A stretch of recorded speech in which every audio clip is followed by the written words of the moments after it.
Госкомитет национальной безопасности Кыргызстана объявил о начале приема документов на поступление в специализированные военные учебные заведения Федеральной службы безопасности и Федеральной службы охраны России.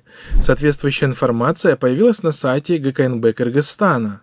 Согласно сообщению, прием документов будет осуществляться с 22 января по 2 марта текущего года.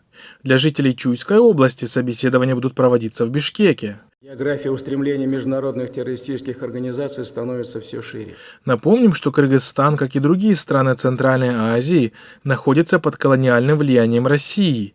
Ситуацию прокомментировала известный кыргызский журналист Перизат Кыргызбаева.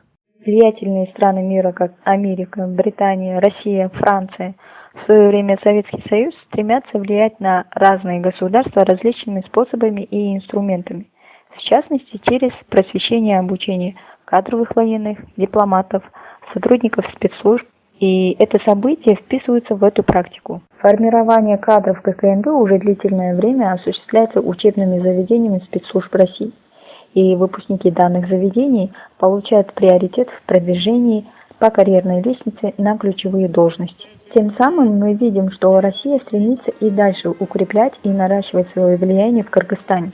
И остается риторический вопрос, куда смотрят политики и руководство Кыргызстана. И Россия для нас это надежный, близкий, верный союзник и важный, долгосрочный стратегический партнер.